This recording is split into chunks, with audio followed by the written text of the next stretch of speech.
Good morning. My name is Susan, and I am your facilitator today for Soul School Network on Sunday, the 25th of May, 2025. And welcome and thank you for being here. I know there's a lot of places you could be on a Sunday morning virtually, and you're here with us.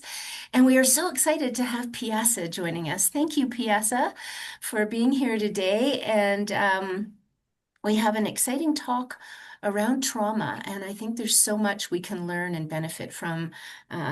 Pyasa has a ton of experience in this area. So we'll just take a moment and do a grounding meditation so that we can sort of let go of any busyness or whatever's been going on. Not everybody is it the morning right now. Some people that join us from other parts of the world, it's the evening.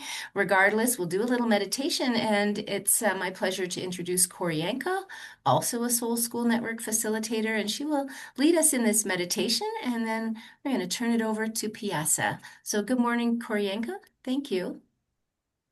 Good morning, everyone.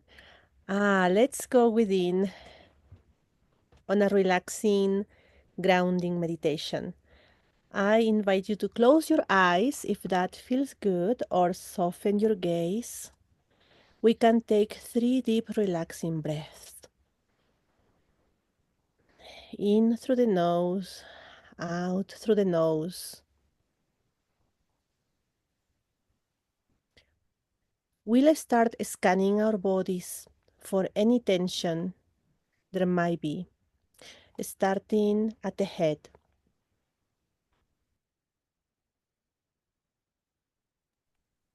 We'll just observe without making any meaning out of it. Scan the crown of your head, the back of your head,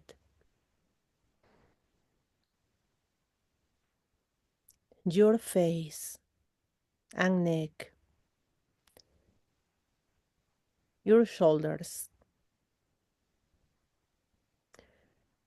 one arm and then the other, all the way down to your hands.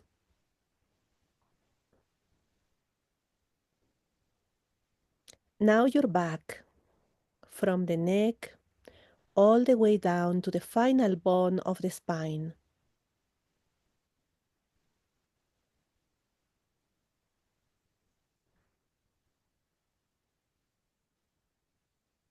You can focus your attention now on your chest and your abdomen.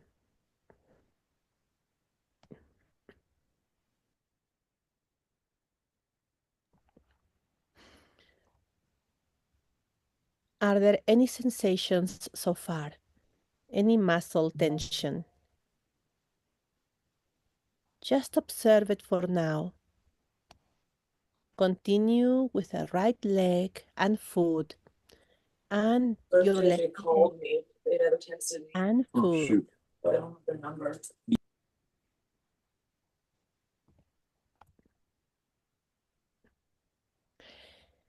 Wherever you found tension, let it go gently by visualizing that it is a white cloud that slides down your body all the way to your feet, leaving your body through the soles of the feet.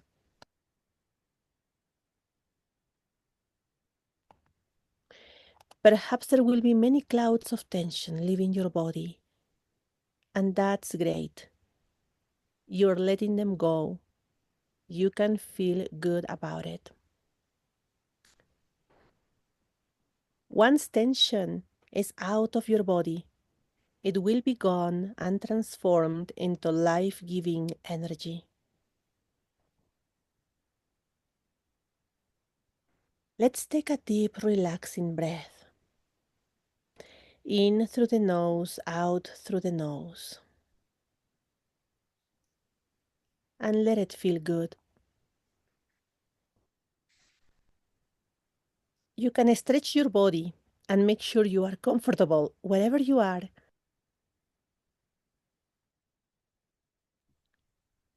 You are a beloved child of the earth, deeply connected to her.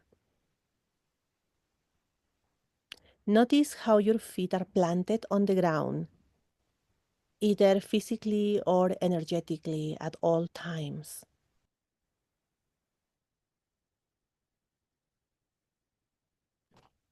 Feeling the earth with the soles of your feet. Feel how your energy grows and extends itself from the soles of your feet towards Mother Earth. You are growing energetic roots that go into the moist, rich soil under your feet, uniting with the Mother, receiving nourishment and love from her.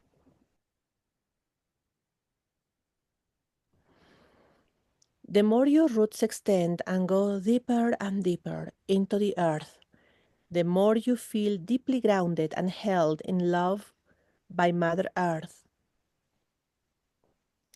Stay present in this moment.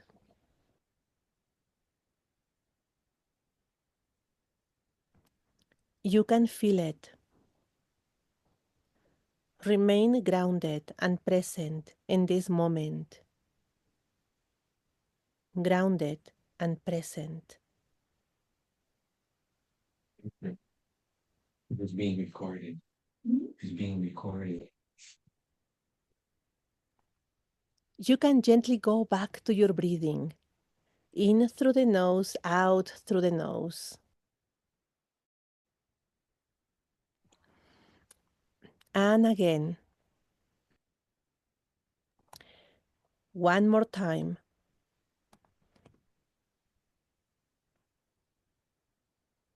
You can slowly open your eyes when you feel it's ready. It's time. And move your body slowly as you come back.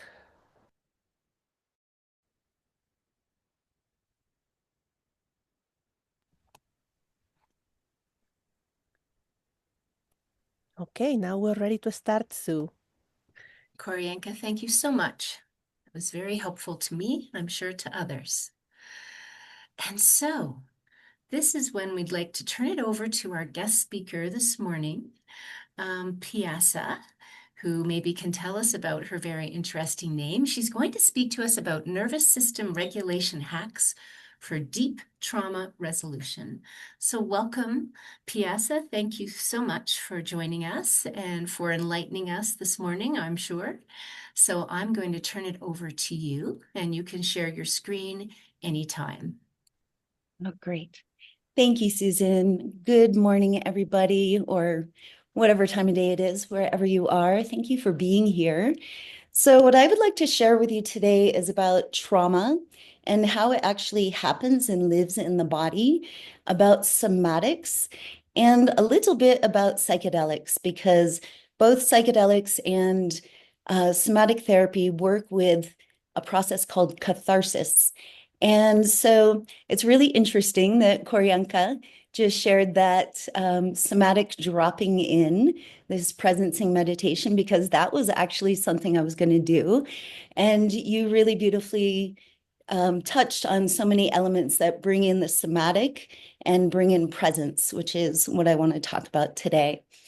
So yeah, my name is Pyasa, and that is a Sanskrit name or a Sanskrit word for longing or desire. And the name that I was given is Chetan Pyasa, which means conscious longing or conscious desire, Chetan Pyasa.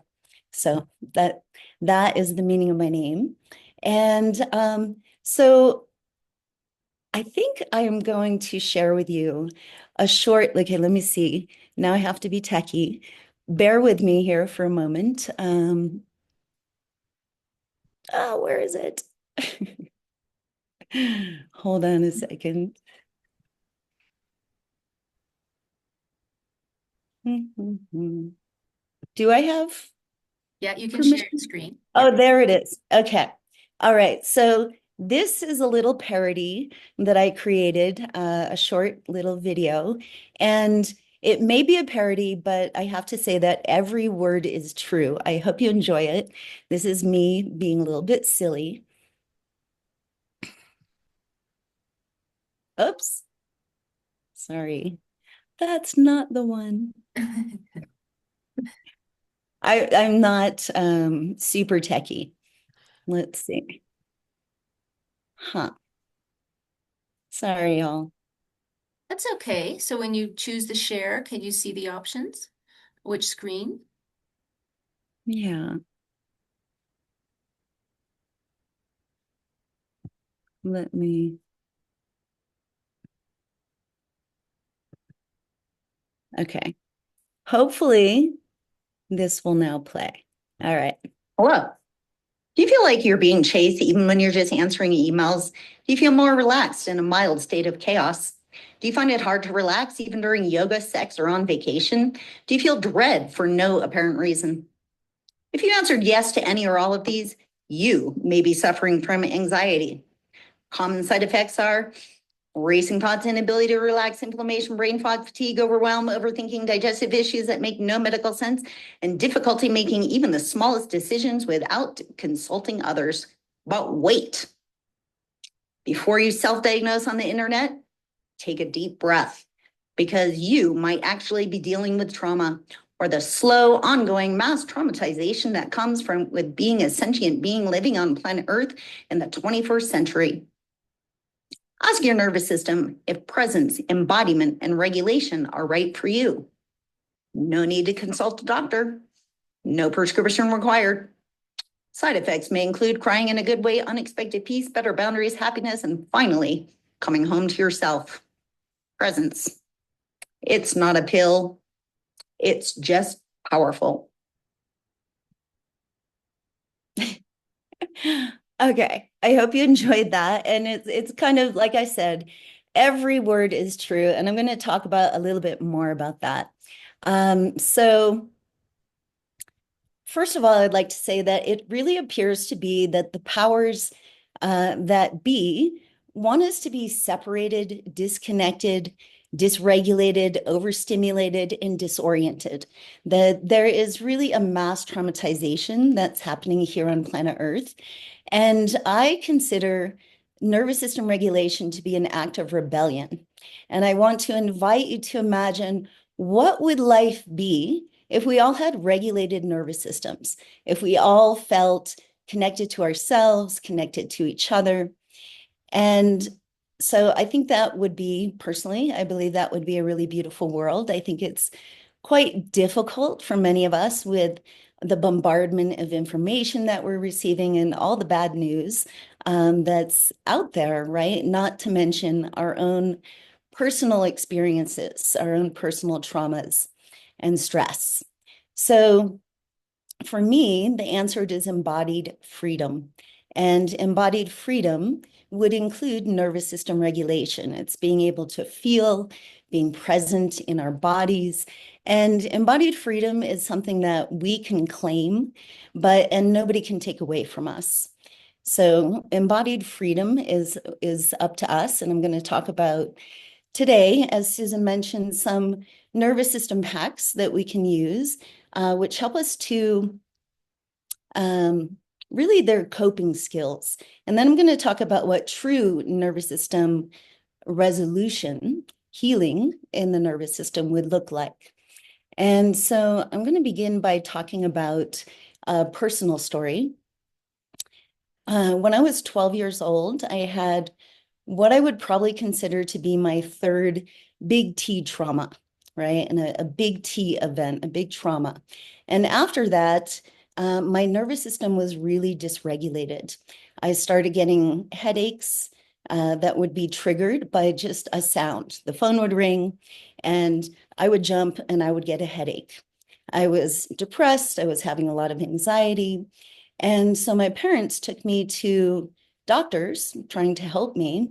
And basically what happened is the doctors pathologized me. They diagnosed me, they took blood tests, they did brain scans, and they decided that I was bipolar, which at that time, because we're talking 40 plus years ago, was called manic depression.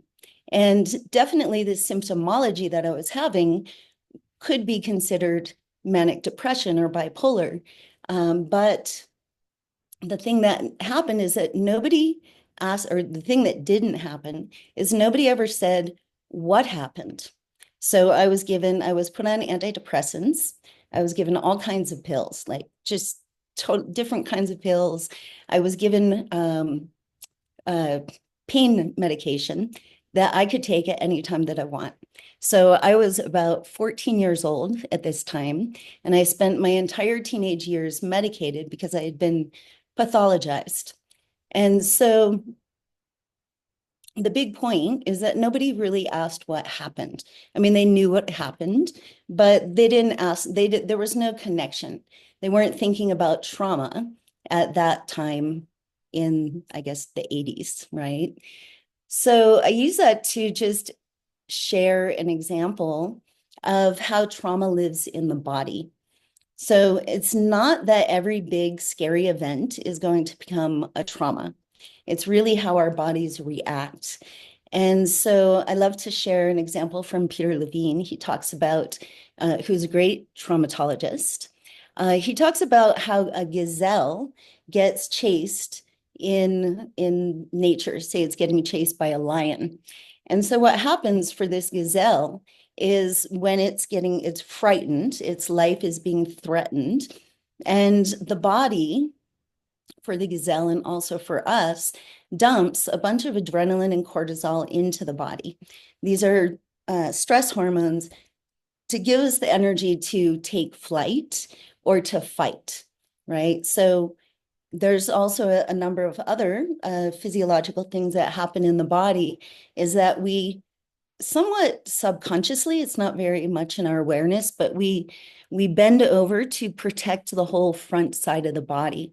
So there's a contraction that happens in the pelvic floor and in the whole front side of the body to protect us, right? So that contraction happens, we get these chemicals that are dumped in. And so going back to the gazelle, once the gazelle gets away, if it is able to succeed in taking flight and get free from the lion, it'll go and it'll shake. So what's happening is it's shaking out this contraction in the body, and it's also shaking out these stress chemicals. But what happens for us as humans is a lot of us have been conditioned to keep it together, right? If you think about a situation where maybe you were frightened or somebody that you know was frightened and they might be shaking, and somebody maybe puts their hand on them to calm them down and said, don't worry, it's okay, it's okay. Trying to basically stop this trauma response, right? We want to be able to shake it out. This is the autonomic nervous system of our body releasing those chemicals and that contraction in the body. So there's even, my partner is German, and there's even an expression in German that says, hold die stief. It means hold it stiff, right? We're taught to just keep it together. But what we really want is to be able to release this once we are safe. So if we're not able to take flight or to fight, we might go into a freeze state. And so that looks like maybe with an animal in a freeze state, it looks like it might be playing dead. And sometimes this is the most intelligent response that we can do, right? There's no shame in going into freeze, but the difficulty is if we don't come out of it, or if our nervous system stays in this hypervigilance, in this high alert, that there's always something that is looming on the horizon, the other shoe is going to drop, right? So we can develop anxiety. If anybody wants to ask me questions, I guess you could ask me questions at this point. Or I'll just continue and save your questions for the end. But I definitely want this to all be clear. And then I'm going to get to some nervous system hacks. I just want to give a little background about trauma. So going back to my experience, Can I John? just say something? I just Yeah. want to mention that it's all true what you're saying and everything, but even an imagined threat triggers all these chemicals in the body. And because your subconscious cannot tell the difference between a live and imagined event. Thank you. You're exactly right. You just shared part of my speech further Oh, down.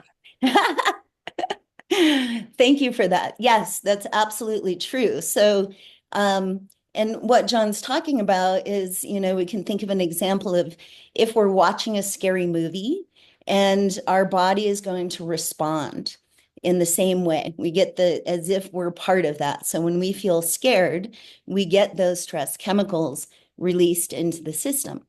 And so furthermore, I've done a lot of Qigong training, and I remember one of my teachers teaching me that if you had somebody who was even, say, in a wheelchair, and they couldn't be practicing any of these Qigong movements, that if they can imagine them, they will still be benefiting.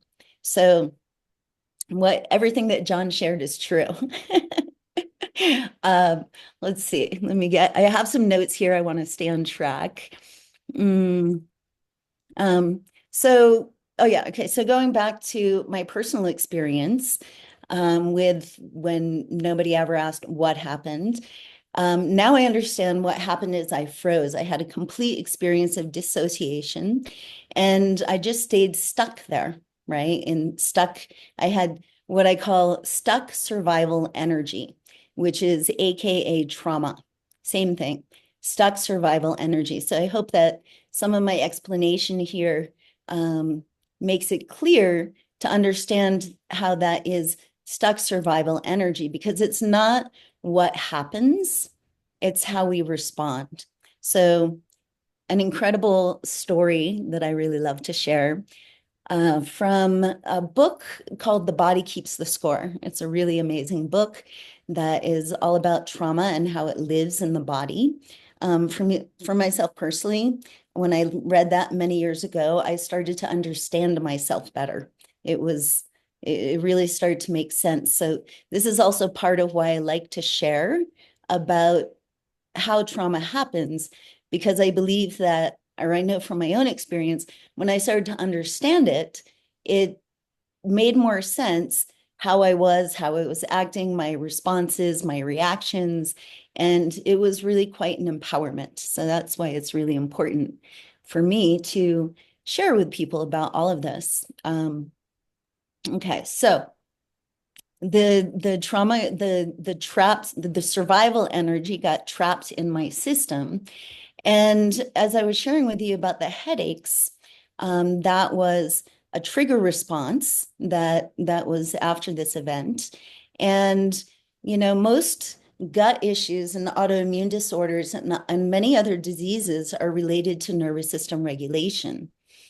When we live with long-term stress, we can get stuck on high alert, and it can keep our muscles rigid, our breathing shallow, as if we're always we're always anticipating danger. And so this creates persistent tension in the body. Living with these stress chemicals is really not so healthy for our system, right? So, and if you think about anxiety, there's a lot of somatic experiences that happen with anxiety. Some of that could be racing heart, trembling, feeling butterflies in the stomach. And what happens is that unresolved trauma can get triggered by any kind of situation that feels similar. So it could be watching a scary movie. It could be, somebody speaking loud. It just triggers the original trauma, the original event, and then our body responds with, here I'm talking mostly about anxiety, which is when our nervous system gets stuck in the sympathetic, in activation, right?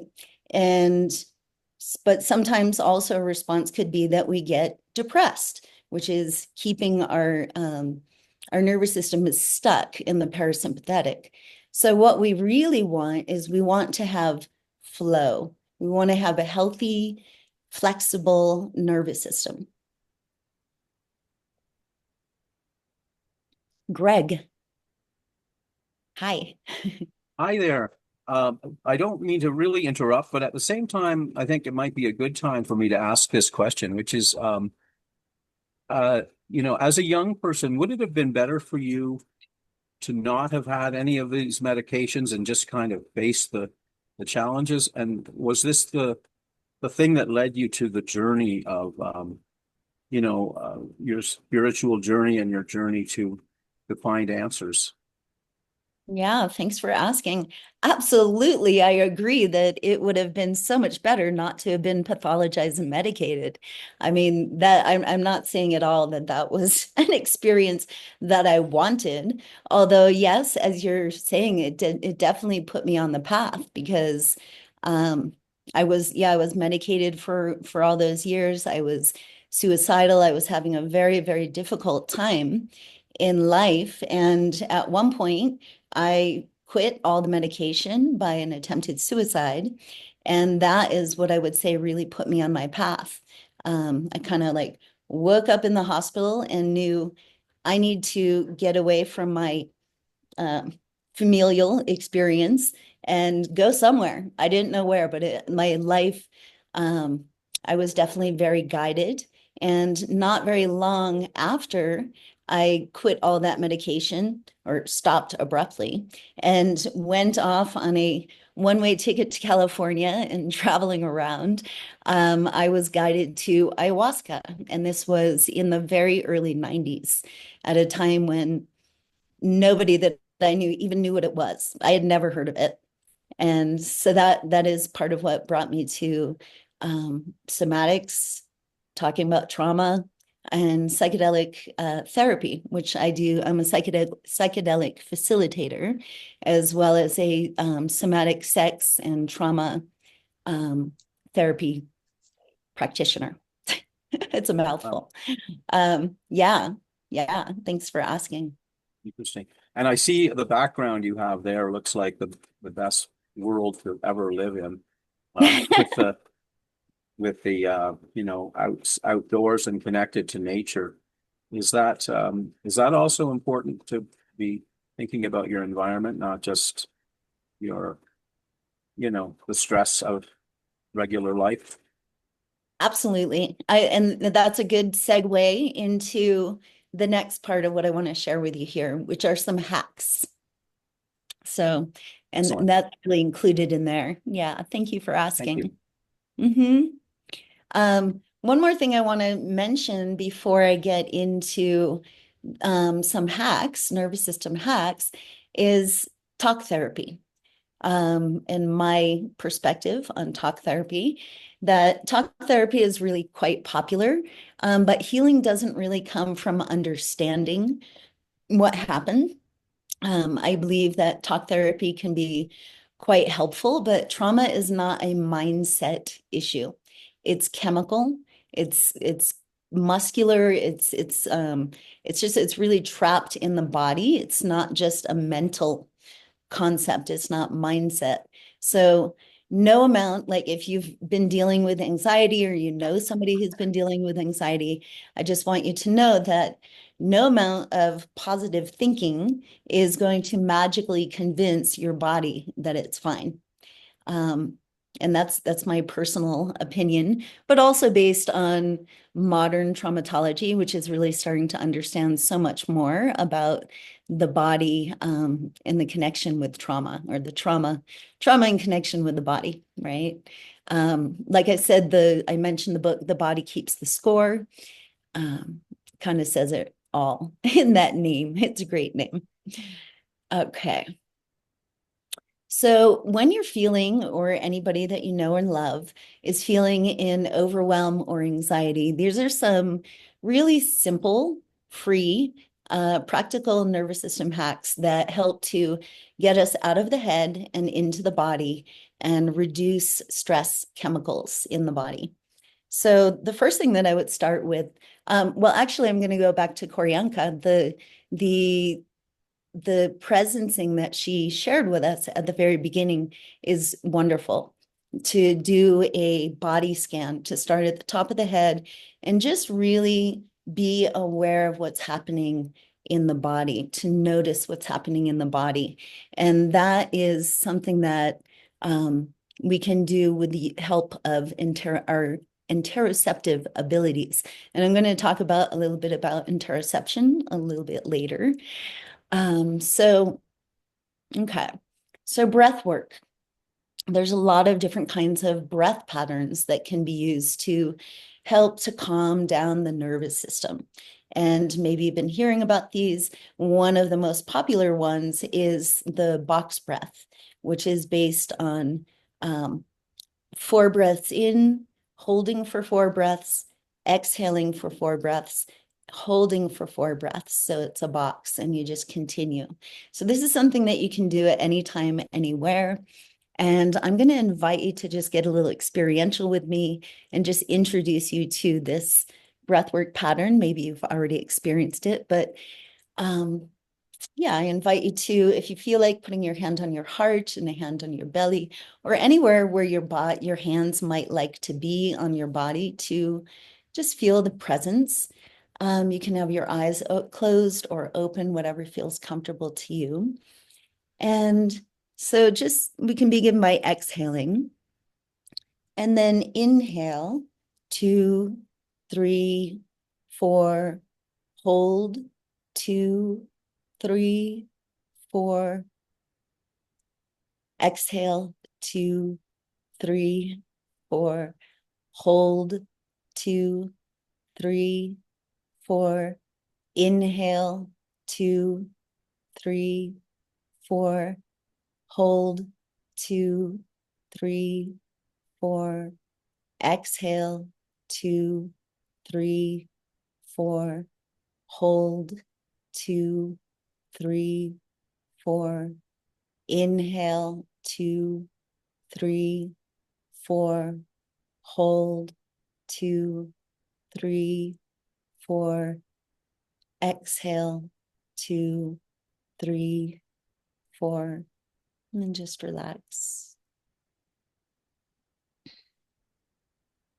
And just notice if you feel any kind of shift in your body. You might have already been relaxed as we've been talking. But so that's a really simple, that's just one of the breath patterns that you can do.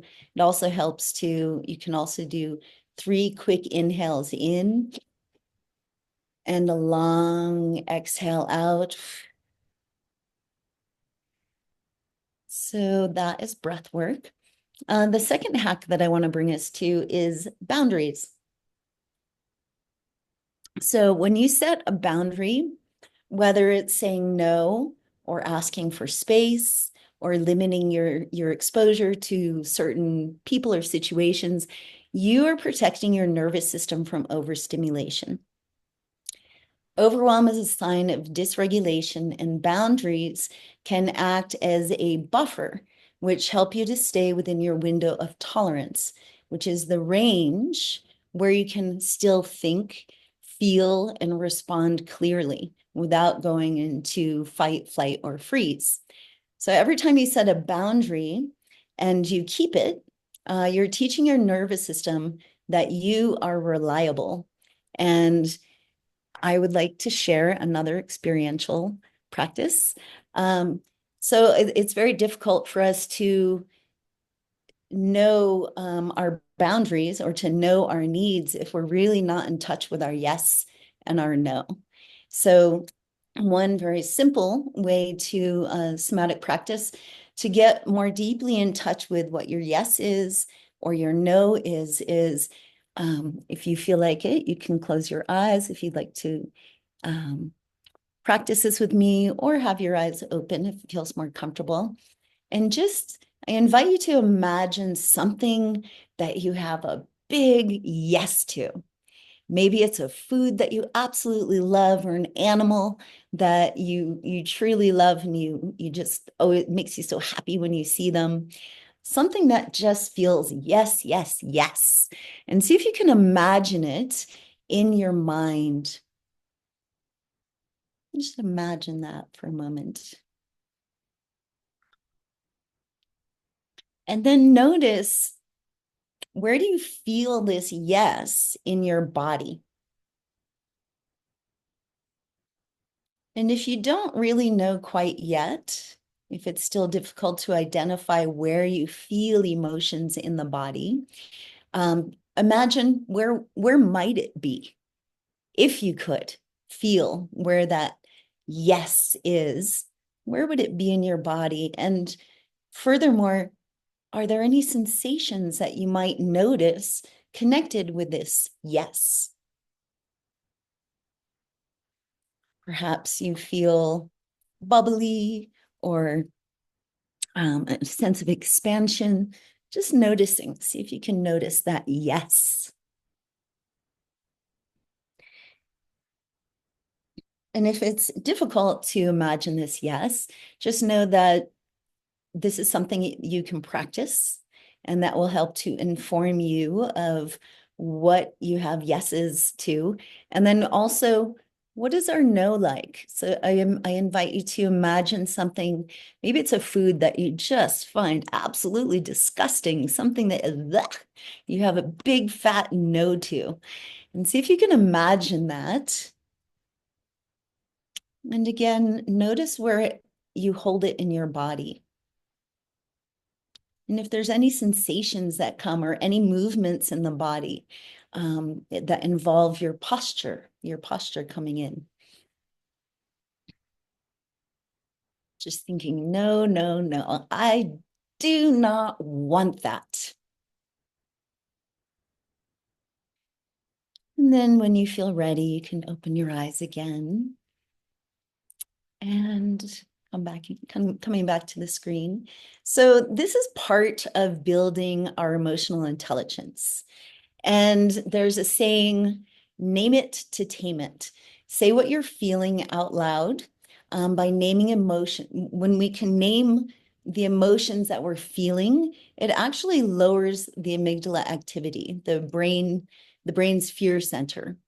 So the more that we can understand what our yeses and our nos are and what we're feeling, the better boundaries we can have. And then, of course, we have to learn how to express them. But I do include boundaries as a nervous system hack. Grounding, somebody mentioned, I think somebody mentioned grounding in one of the questions here. And so grounding is another nervous system hack.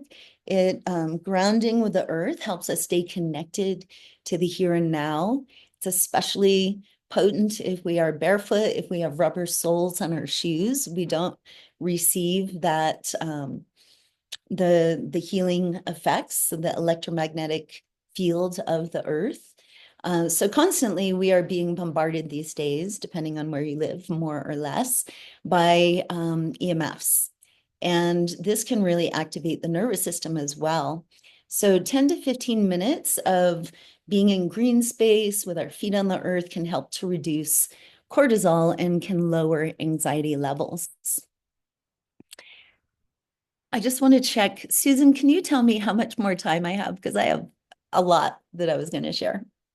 Thank you, Pyasa. Well, we're flexible, so we often spill over the hour into the next half hour. So no worries, just carry on and people can leave and listen to the recording if they have to leave. Okay, great. Thank you. Okay, thank you.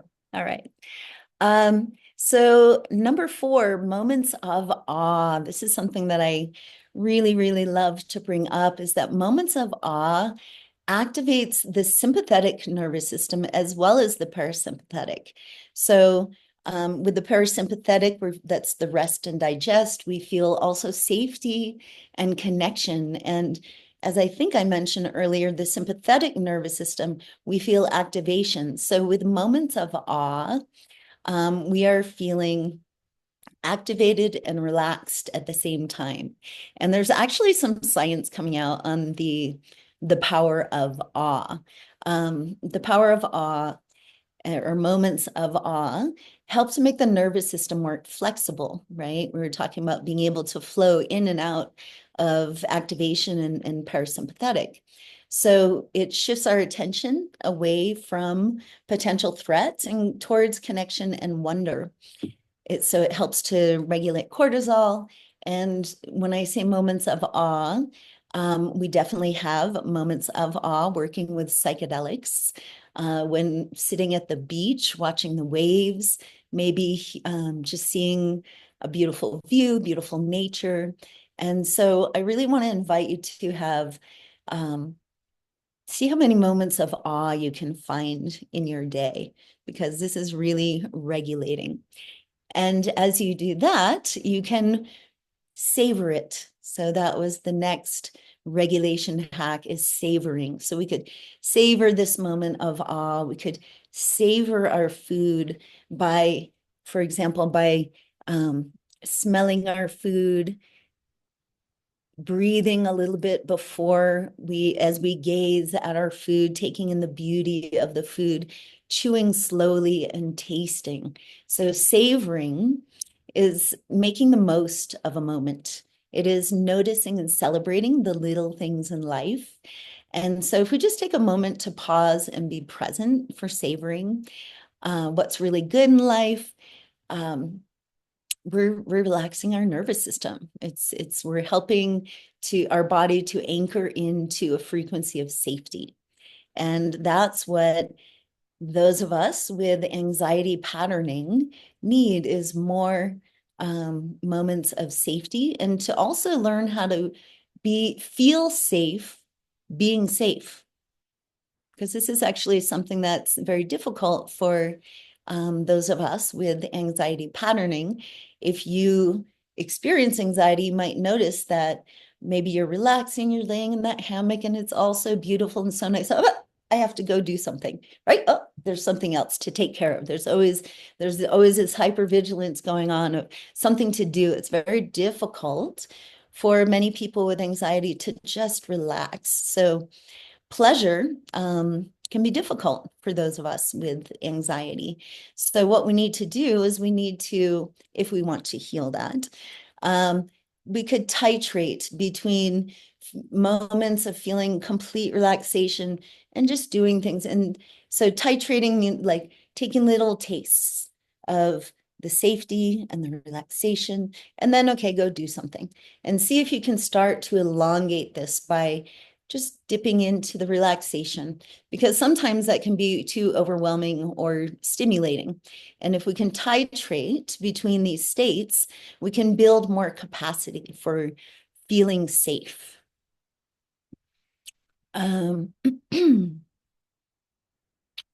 Humming. Maybe you've heard about this. Sound in general. You might notice that in what I'm sharing here, or I'll point it out, is that a lot of the nervous system hacks have to do with bringing in breath, movement, and now I'm going to bring in sound, which are actually also 3 principles of Tantra: breath, movement, and sound. So humming activates the parasympathetic, and the parasympathetic nervous system. It promotes relaxation, lowers stress and cortisol, and it actually brings the brain into gamma. And gamma waves are linked to neuroplasticity. And also gamma means that there's integration between all brain regions. There's a unity in the brain and interconnectedness. And so it's interesting because there's a scientific study that was done with people on 5-MeO-DMT, which I will mention a little bit about later. It's a psychedelic. Brain scans of people on 5-MeO-DMT and brain scans of monks in very deep meditative states. They were both in gamma. So there's ways that we can induce gamma, and linking this back to the sound, humming is one of them. So humming just it helps to Zoom just asked me if I'm playing music. So it helps to balance to relax the parasympathetic nervous system. All right, just 2 more hacks here.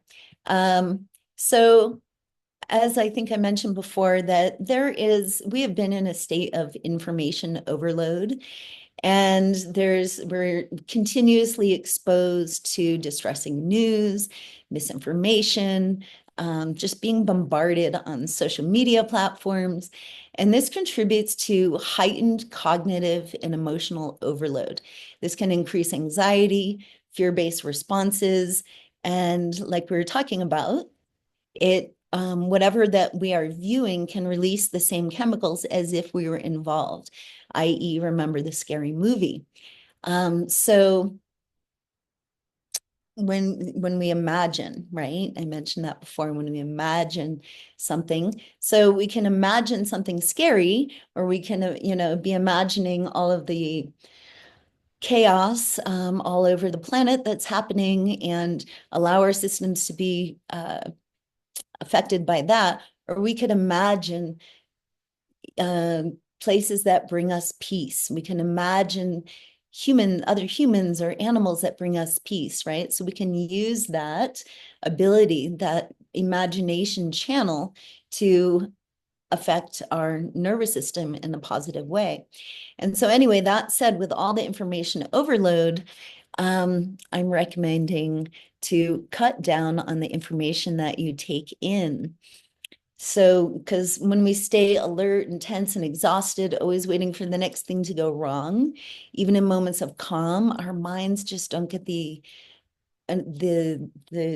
ability to relax. So, taking time off social media, I believe, is another hack for anxiety, for nervous system regulation. Oh, actually, I have two more here. Shaking. I mentioned about the autonomic tremor response that happens. So I actually teach a modality called TRE, trauma and tension release exercises.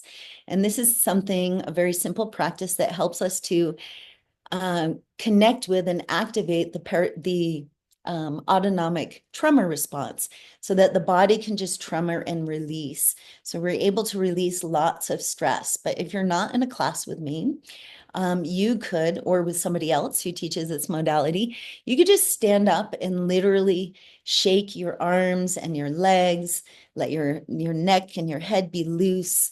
And if you were to do this just for a few minutes, actually, I'm going to invite us here because I've been speaking for so long. If you'd like to just stand up, I'll do a timer, and we could just shake for just 1 minute.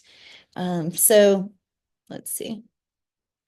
So if you feel to, join me. And of course, you don't have to, but you could just stand up and just coming up on the balls of the feet, or actually before we start, I want you to just notice how you feel. Just notice, take a really quick scan. We're going to do this very short. So just notice your body. And then if you start by coming up on the balls of your feet and just letting your heels tap down on the ground. So you're bouncing, but your balls of your feet stay in contact with the floor. Knees are slightly bent, and let your arms shake. Let your head be relaxed.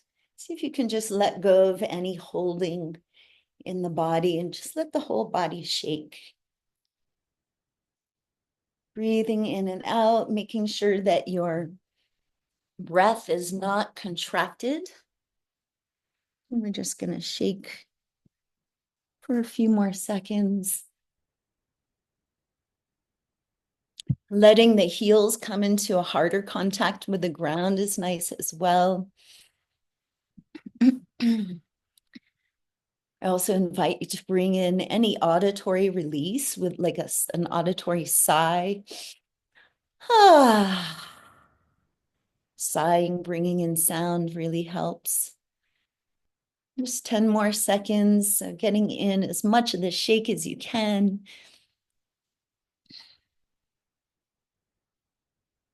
And then coming to stillness and just standing there for a moment and just notice if you feel a little more flow in your body. Just noticing. And then when you're ready to sit down, So that was just a very, very quick introduction to shaking if you've never tried it before.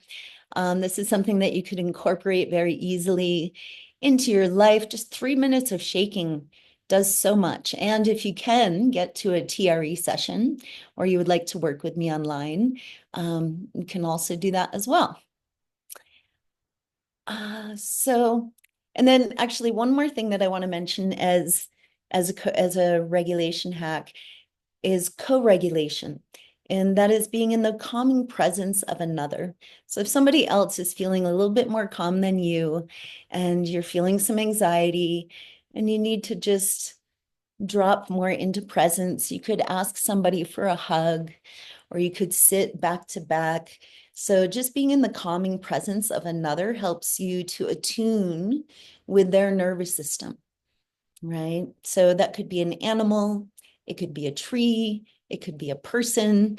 And if there is no tree, animal or person, which probably there is, but if there isn't, you could also just practice some self-touch. So as we were doing before, placing your hand on your heart, you can do some what is called containment, just like giving yourself a self-hug, feeling the pressure of your own hands on your body, feeling the containment of your body. So that there are some practices from somatic experiencing. I'm just briefly, quickly showing you what they would look like. So with each of these, I would take time to take a nice deep breath. I love auditory sighs. I find them very helpful. So touching the body, right? So that's self-touch, which is not the same as co-regulation, but I just thought I'd throw it in there. All right. So all of these hacks bring us into presence. They help us to get out of the head and into the body. They reduce cortisol. And what I'm going to say now is kind of a disclaimer, which is what I really believe is that these hacks help us to manage our symptoms. And what I would like to see for everybody is actual true resolution of trauma in the nervous system. So these hacks they help to bring more calm, but they're kind of coping skills. So they're beneficial. I don't want to diss on them too much. It's good, but I would say my belief is that we could turn more towards nervous system healing. Okay. So I see we're going quite over time. I have a really short little film. Okay, let me figure out how I'm going to show this again. I want to do this more efficiently this time. I have a short film that is some spoken word of mine. I like to call myself an editor from God or editor for God, because I don't know really where this came from. It's kind of information, spoken word that comes in, and then I spend time editing it. And in this situation, actually, with this poetry, I had the opportunity to make it into a film, and I want to share it with you because it's kind of a segue into what I want to talk about pretty briefly. I'll start to wrap it up at that to the end soon, but this brings us into catharsis, and I think it exemplifies catharsis pretty well. So let's see. Okay, sharing the screen. All right, I think I did it. I hope you enjoy this.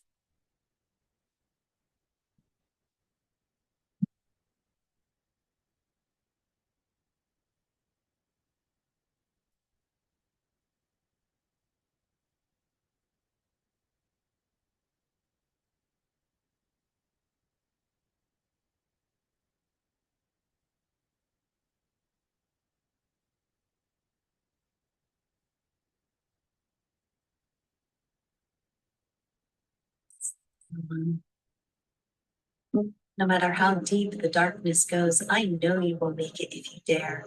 In the unbound reality, you are already there. Yes, It may take some release, a great weep, or a primal scream to wake up from the dream. It's a part of the process, releasing the pain, and giving up is not an option. Your success is everyone's gain. Turn inside out, outside in. Please take up space. It's safe to be you. You are ready and worthy. Last off, it's time to break through. Shining your love through the dark night of the soul and feeling completely will make you whole. But that is a misnomer because you are unbroken. It's realizing, accepting, embracing this truth, which is the feat. When you do, your success will be sweet. I believe in you. I know you deeply within and without. I am you completely. It's your longing and your answer to the call which will guide you home. And when you arrive, your orgasmic relaxing will also set me free because we are in this together.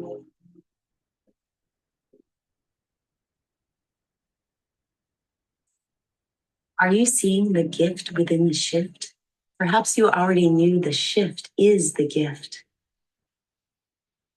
It's a new paradigm, a new world. It's safe to let go. I've got you. You were never lost. It was the holding on which cost so much hurting. Because resistance is pain, a very old game, which is not serving. Thank you for your trust. I will not fail you. I honor you. I see you. I love you so much. Let's turn inside out together. Release these heavy masks of shame and blame, of endless lust for things which never satisfy and keep us running in vain.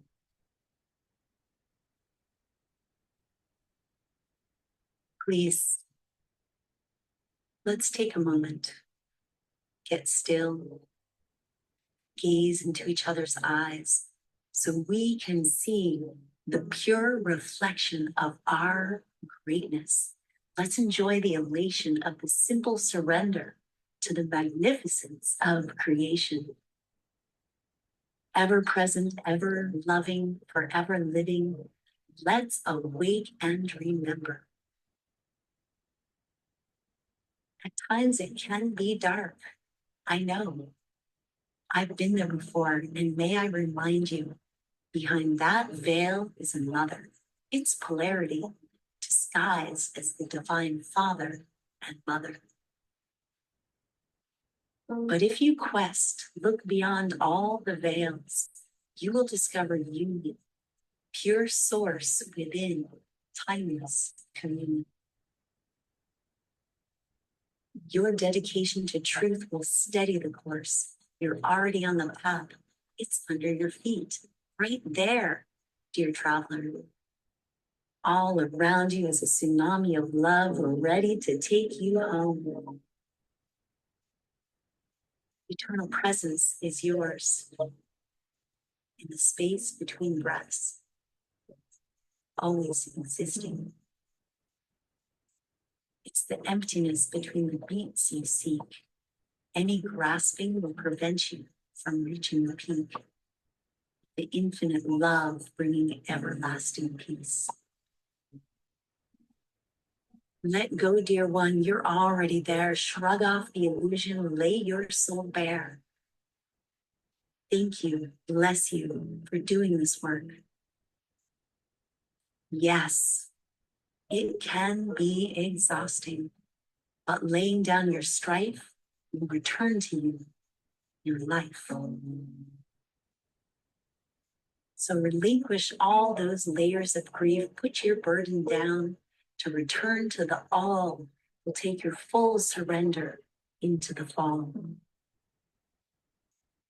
Be at peace. I've got you. Release what you're holding so we can revel within the divine unfolding. Thank you. I love you. I am you. You know. Don't get distracted by this endless show. Let go of the me, the mind, let go of the mirth. Let's declare the arrival of your holy birth. I've done it already, but when I forget, it's your turn to remember and remind me, because we are in this together. The activation comes when we recall the divine union beyond separation. Hallelujah, give thanks. It's a grand celebration. Yes, we are one. I am you. You are me. There is nothing to do. A true mystic knows it was only a show, and your heavenly arrival is imminent. Just love and be free, love and be free, love and be free.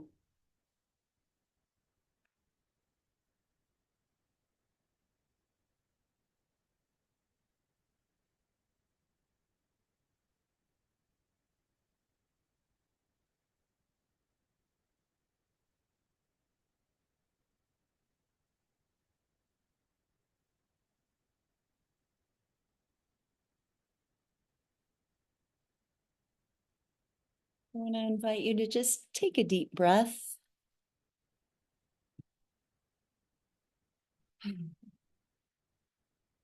So somatics, catharsis, and psychedelics.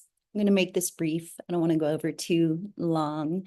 So like I mentioned before, the hacks that I shared help you to regulate the nervous system by getting out of the head and into the body.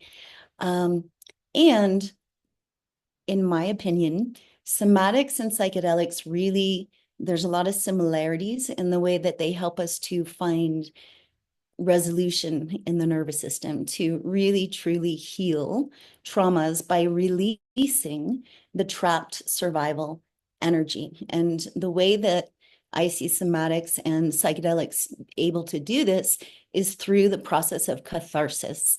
So I hope you enjoyed that film. If you want to see it again, it's on my website, on somewhere on my website, and you could watch it again because there's a lot in there. It's really about coming to peace, coming to unity consciousness, but through a process of catharsis, through releasing trapped survival energy. And so somatics, just to define that word, actually, what does it even mean? It means body-based. And somatics is coming up a lot these days. I've actually been a somatic sexologist for over 20 years, I think. And back then, everybody's asking me, what does somatic mean? But somatic means body-based, and we hear that word a lot. And I just want to mention that, you know, when I hear people say somatic yoga, somatic body work, well, that's what it is. It's kind of redundant. I think maybe it's kind of something that's used to sell things these days, because yoga has been, body work has been, especially yoga, for thousands of years, it has been somatic. It is somatic by nature, right? So when I'm talking about somatics, I'm talking about somatic therapy. And in the somatic therapy that I work with, we work with the 5 channels of somatic experiencing. And I'll briefly explain those channels. We all have them. The first one would be posture. It's and with somatic therapy, what we want to do, how we're using the posture channel is that we're allowing the body perhaps to complete a gesture that it was never able to complete. And now I realize, I don't think I told you this great story. Did I tell you this story from The Body Keeps the Score about the boys in the tunnel?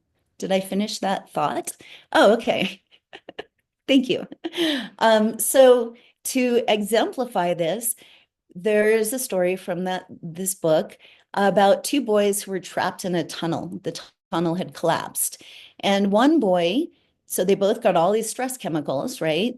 They're ready to take fight or take flight or to fight, one boy started to try to dig his way out.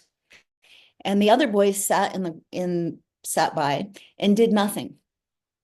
And when they were rescued from this tunnel, the boy that tried to dig his way out and used up all these stress chemicals he was fine. He was absolutely fine.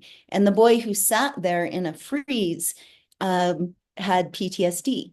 So it's another example to complete my thought from way far away, that it's not about what happens, it's how we respond, right? That determines if it's going to be a trauma or not, or just a scary situation. So the 5 channels of awareness, with somatic therapy, what we do is we move through these channels of awareness. I guide people through each of these channels to create a purge. And a purge is another way of saying catharsis. So we move through the posture, we use imaginations, because as we said, our thoughts alone can trigger a stress response or a happy response. And then we use sensation and emotion. And as well as the mind channel. So we have posture, the way that we hold our body, the way that we could finish a fight or a flight response. We use our imagination and sensation and emotion. With sensation and emotion, we need to have what we call our interoceptive abilities, our emotional intelligence, kind of more fine-tuned. That's why that yes-no practice is really good. It helps us to start to tune into our bodily responses, how feelings are in our feelings, where they live in our bodies and how they express. So most of us carry some degree of unprocessed trauma, and we grew up in families and school systems and from generations that didn't teach us how to identify what our feelings are. You know, you might notice that you might ask somebody, how are you doing? And they're like, I'm fine. Well, how else are you? So the more that we can develop our interoceptive abilities, knowing how we feel within our body and being able to name it, to tame it, right? We talked about that as one of the hacks. The more emotional intelligence we have, the more ability we have to communicate with others, and that we just know what's happening. Like we are in touch with our gut instincts, right? So when we use somatic practices, we strengthen our mind-body connection. We building our interoception and our deep connection with our authentic self. So being in touch with our authentic self is like being in alignment with our authentic self is what healing is all about. So as we move through the different channels of awareness, we can create a purge. And also, for example, working with ayahuasca, I don't know if anybody here has worked with the medicine of ayahuasca, but it works very similarly. There are visions, there's postures that the body takes, we're having emotions and sensations. And eventually there's often a purge, a catharsis, a release of the trapped survival energy. So I think I'm going to keep it really brief there. Just looking at the time, it's 10:10 over where I am here in Peru. So I'm just going to close by saying that, you know, most of us are walking around with decades of unfelt, unprocessed emotions stored in the body. And as they say, the body keeps the score. Our issues are in our tissues. We were talking earlier about the way that trauma can create, like for me, for example, headaches, which are healed, by the way. And so our issues are in the tissues. The body doesn't just store trauma, it also stores any unsaid truths that need to be released, grief, and our unmet needs. So the nervous system regulation makes space for everything to be seen and felt and released from the physiological system. So this is where embodiment and presence comes in, is the more that we release that which does not serve us anymore, old traumas, contraction in the body, the more we are able to truly embody and to become present in our to just become present. So for the last thing that I want to offer you is to invite you into a gratitude practice. And I know this is kind of trendy. You've already probably heard about, writing your gratitudes, but I want to give a little twist to that by inviting you to use the 5 channels of awareness so when you think, I am grateful, this is in the mind channel. Then you could also use the imagination channel to imagine, what do I look like when I feel grateful? Or maybe you're visualizing things that you feel grateful for.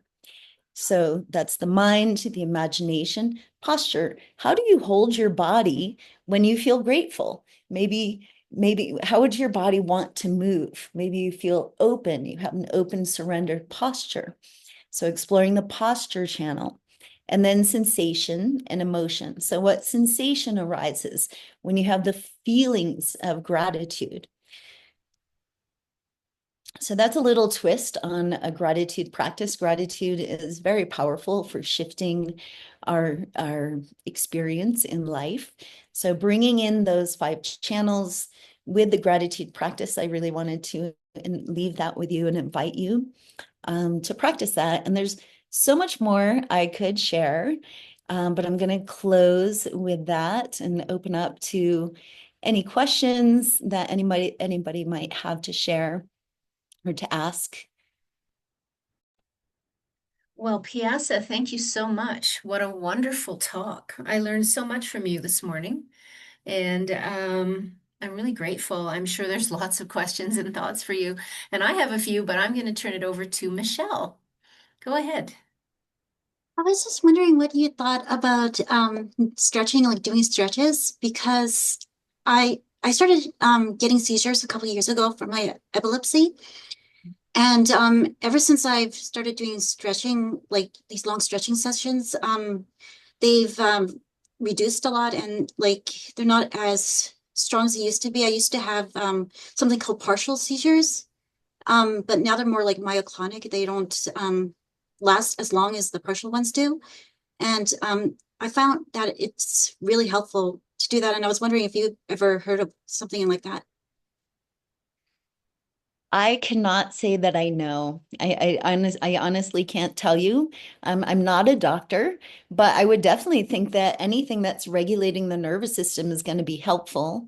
And I want to say also, if you're having or anybody is having epileptic seizures, that really does they're contraindicated with any psychedelic use. Just wanted to bring that in. But I'm sorry, I don't know the answer to that, Michelle. Right, thank you. Yeah.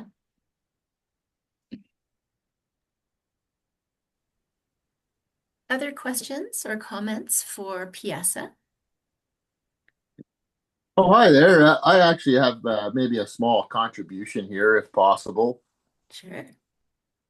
Well, because I myself, I've been exploring how traditional ceremony, like sweat lodges and fasting, function as a full nervous system reset, and for the longest time, it's not just spiritual, it's physiological, and you come out grounded, regulated. And I'm wondering how those indigenous practices might align with what we're learning here.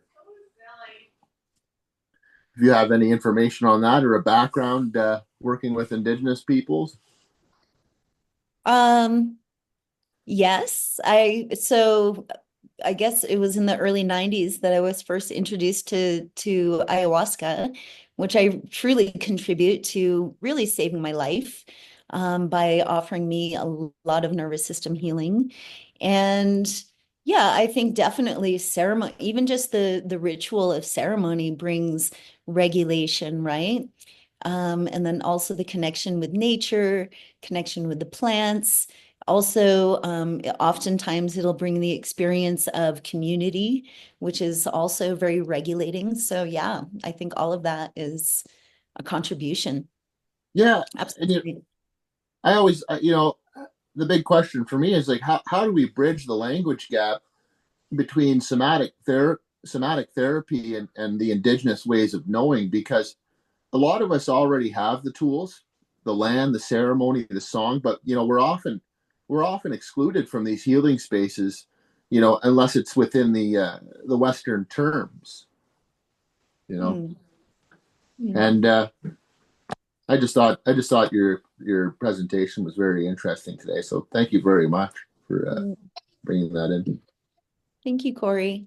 Yeah, I think that psychedelics, ayahuasca in particular, as well as 5-MeO-DMT, which many people might know as bufo, if you've ever heard of it at all. There's a synthetic form, and then there's also bufo. I could go into a whole talk about 5-MeO-DMT. I'm not going to do that right now, because I do facilitate that medicine within a 7-week container, by the way, I will mention.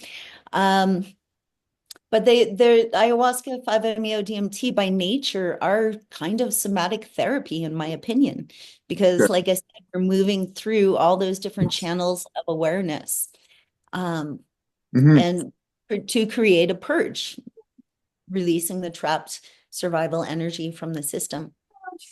Well, in our communities, we've always had the plant teachers, and peyote, psilocybin, even tobacco, cedar, fasting. Fasting is another one, and sweat lodges.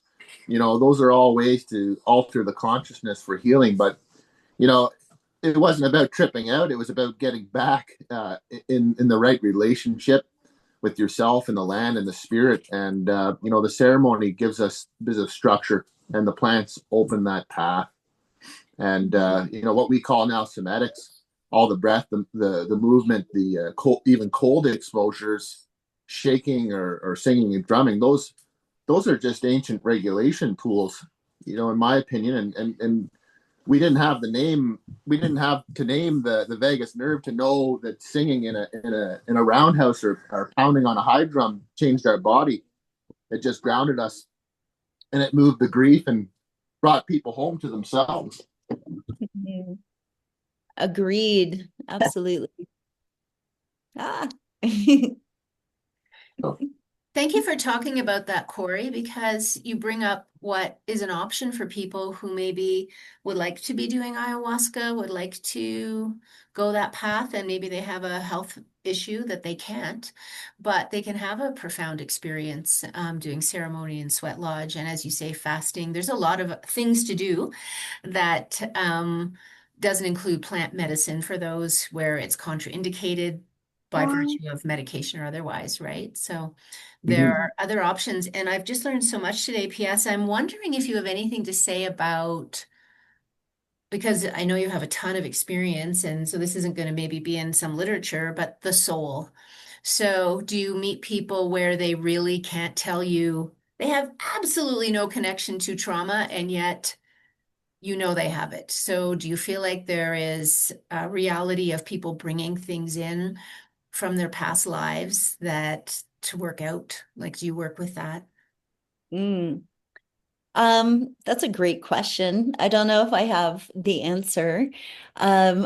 Personally, I do believe in past lives, but I don't really know if I would label it past.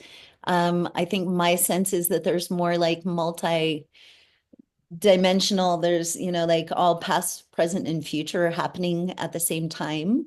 And I definitely acknowledge generational trauma that gets passed down. It affects the gene expression in our physical bodies, and then also just the ways that we've been conditioned, the ways that our families acted. Can we bring it in from past or parallel lives? Probably. I really don't know the answer. I know that I've had experiences before, what seemed like memories of what one might call a past life. But I'm hesitant to use the word past, and also curious if I'm just connecting in with the collective unconscious. It could be something that just resonates with something that was going on with me. And that said, I would say that we all share, in the collective experience traumas as well, just as humanity, probably as different epochs that we've moved through. And we are all connected. There is no separation. It's like we're all just cells of this whole body, as within, as without, as above, so below. So there is no separation. So probably yes. Right. Multi-dimensional existences. So there's really no beginning and end. And so, yeah, it's energy moving. And I guess I bring it up because it's likely more from a perspective of sometimes it seems that we don't think we have trauma, and that's how deep it is. You know what I mean? Like it's so normal to us that we don't even think we have it. Like, would you agree with that statement? Absolutely. And actually, this could be an edgy subject, but I'm just going to share. I made a documentary about infant male routine circumcision. And because at one point, as a sexologist, when I was working with scar tissue remediation with women, I realized that there is this scar from the circumcision scar that men have as well. And our scars, can hold a lot of trauma in the body. And basically, early on, doctors believed that then when they were circumcising infant boys, that they would go to sleep, when actually they were going into such a deep trauma, a deep freeze state, that they looked like they were sleeping. So this is a trauma that I believe that a lot of the male population receives. There's got to be a lot of contraction that happens. There's not studies happening with this, but now we do know they weren't sleeping, they were actually freezing. So that's a pretty unconscious trauma that probably not a lot of men have thought about. And then we have lots of, all the ways that we're shut down just in our conditioning in schools and being taught to, shut down our voice, our expression, disconnect. There's a certain level of disconnection that often maybe has to happen in order to succeed in this world, right? We have to ignore certain aspects of ourselves. So yeah, I would say there's a lot of unconscious trauma. Mm-hmm. That's very interesting that you bring that up and the connection there, because early traumas bypassing memory but not the body, and there's so much of that we are just totally unaware of, and it's performed in infancy, and it's a time when the nervous system is so highly sensitive and the brain is still forming its sense of safety, trust, and bodily integrity. So even though a baby might not remember it consciously, the experience is still encoded in the body as unresolved stress and trauma. Well, I can tell you for Exactly. sure, I've witnessed a number of circumcisions of babies, and actually I've had to deal with men who had circumcisions in their 70s from phimosis. But anyway, in terms of watching all these babies, it's absolutely traumatic. Anyone who thinks that it isn't, I mean, parents do not want to watch this. This is not a nice experience, and I'm sure it lives in the body. Wow. So we can work with you online, Pyasa, is what I took from your message. And so I think it's your website. I hope it is, that I put in the chat earlier for John because he had to leave. And so is that the best way to reach you so that people could work with you online? Yeah, so I work with people online. I do what I call somatic integration sessions, which is really somatic trauma therapy, with a little bit of mentoring. So I do sessions online, and then I also work with people. I have group retreats at times, generally in Central and South America. And I also do one-on-one retreats. So I do working with the psychedelics. I work in a 7-week container. So we work together online for preparation. I do medical screening, all the, all the kind of preparation. And then we have a week together in person, working with medicine, working with 5-MeO-DMT and mentoring and somatic therapy. And then we do 4 weeks of integration work. So it's not a quick thing, but it's a lot deeper of an experience, I think, to not just have a peak experience with psychedelics, but to really turn it into something taking advantage of the neuroplasticity and really creating true change. So those are the ways you can work with me, is one-on-one retreats or one-on-one sessions online. And yeah, you can sign up. I have a newsletter on my website that you could sign up for, where I make some announcements pretty rarely. I don't utilize it too much, but also if you sign up for my newsletter, you should, if the automation is working correctly, receive a document where I talk more about 5-MeO-DMT, just kind of an education. So yeah. And you can join me on Instagram if you're there. I post sometimes on I am Pyasa_unleashed, I think is my name there. I'm just looking at the chat here. Yeah. I'm going to read the question, Pyasa, because people who can't see the chat in the recording. Have you seen anybody's chronic illnesses clear up with your protocols? Conditions such as chronic fatigue syndrome, fibromyalgia, MS, long COVID, arthritis, etc. This is from Celicia. Thank you for your question. Yeah, thank you for the question. I actually have. I work with a number of people with chronic pain, and actually, I've found the MDMA therapy, which is something else that I don't advertise on my website, but it is something that I do, again, in a larger container. I've seen amazing healing, actually, of people with chronic pain. Some diseases, yes, because this is what happens, is that the trauma really manifests in the physical body. If you think about, if you know any about Chinese medicine, in Chinese medicine, there's a correlation between the organs and the different emotions, right? They've had that awareness for thousands and thousands of years. And then just also talking about the chronic contraction. So many of the things that are mentioned here, I really think it has a lot to do with nervous system dysregulation. So the answer is yes. Yes, I have seen it with me and connect. You're welcome. And then also with other facilitators that I'm like in cohorts with. We meet and we talk about our case studies and, experiences. And so I know that it's not just with me. Mm-hmm. And I think the bringing together somatics and psychedelics is even more profound, because we have increased neuroplasticity after working with a medicine. We have increased neuroplasticity and neurogenesis. So that is the neural pathways in our body, right? So we might have a habit of, feeling just like feeling depressed, say, for example. And so we act in these certain ways and we continue to go down these pathways. But with the medicine, we can create new neural pathways. And with the integration, we're really practicing and releasing more the trapped survival energy to create new neural pathways for feeling better, for healthier habits and things that can take us away from the other pathways. And hopefully at one point, those just get pruned off. They're not, active pathways anymore. If that's so brief, if that makes sense. I hope that makes sense.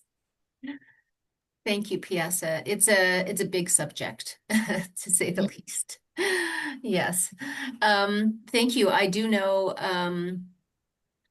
know how very responsible you are. You take such great care of your clients, is what a mutual friend told us, that you're, very responsible. And I think that's important to people. People are worried. They want to do psychedelics, and they really want a responsible person to see them through the journey.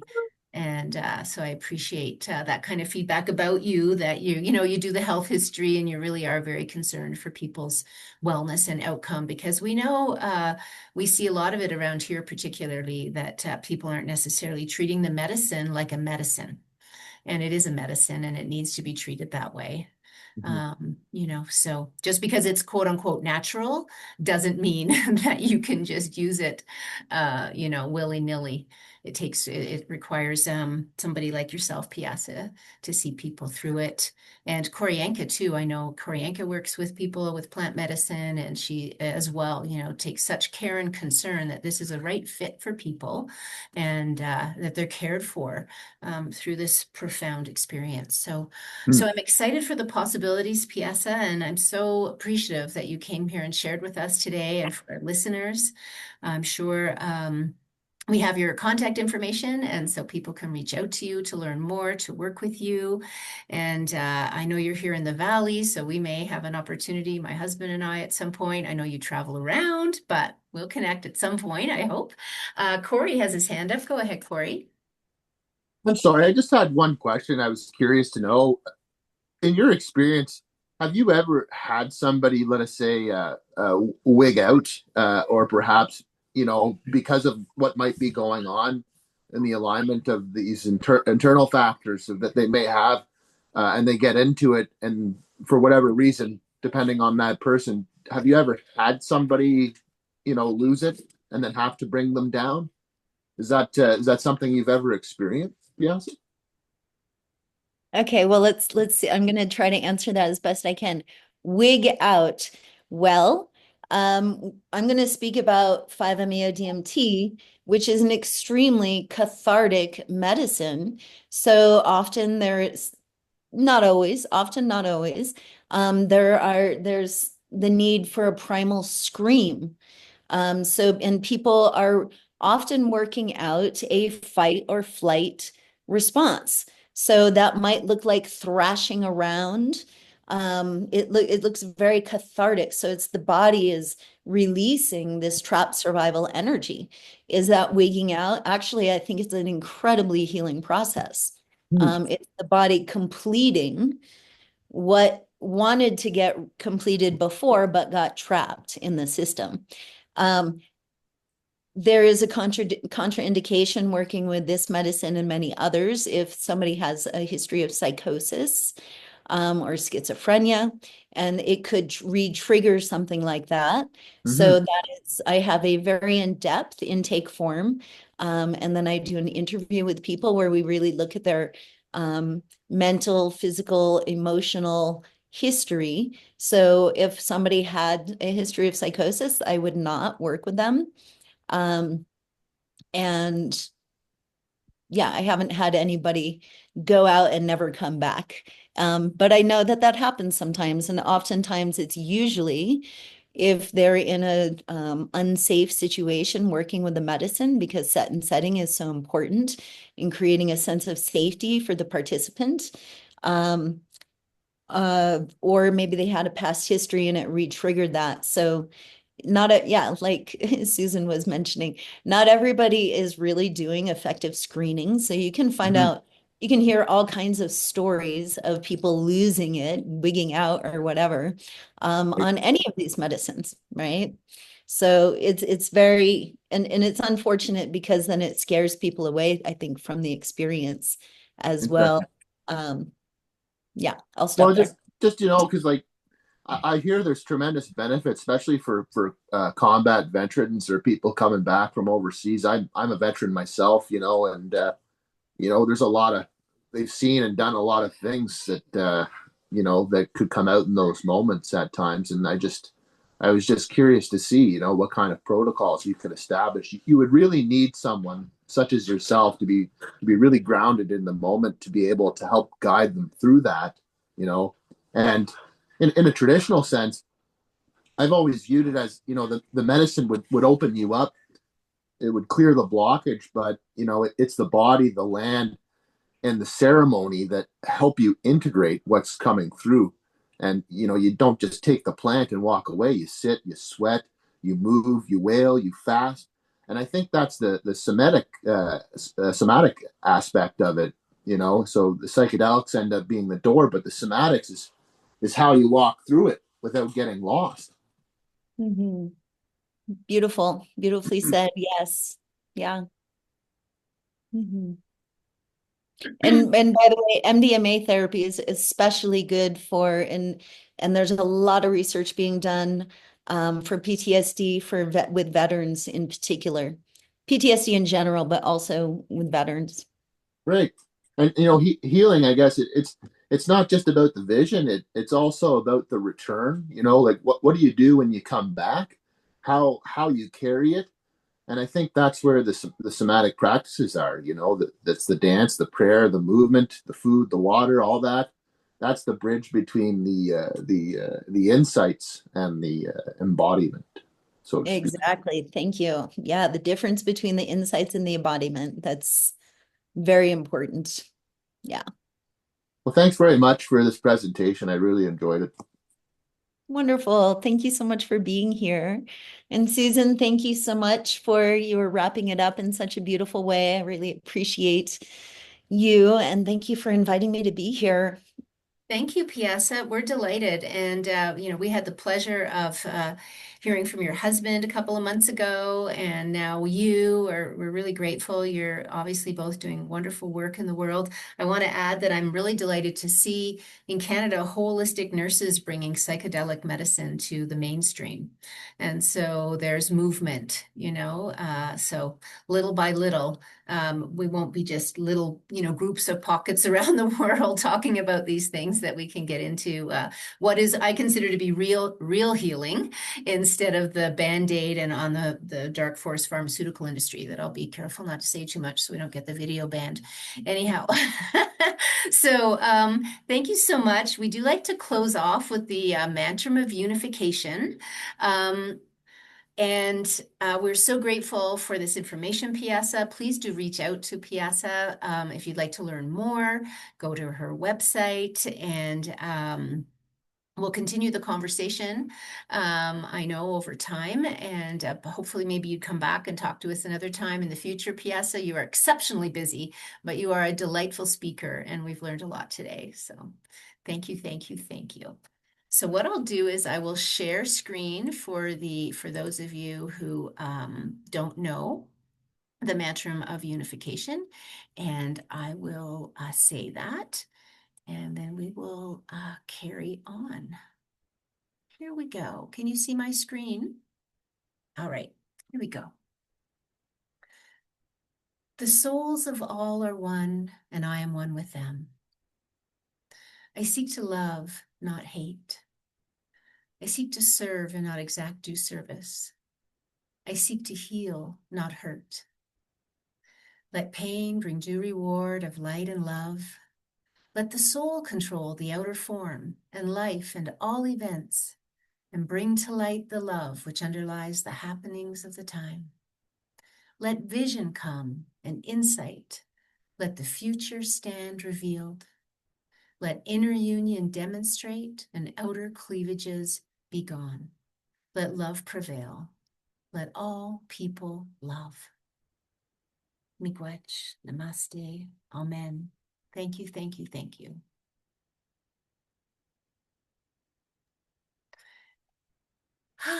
And I look forward to seeing y'all in 2 weeks for open mic. If you're available, please do join us. Thank you. Thank you, Pyasa.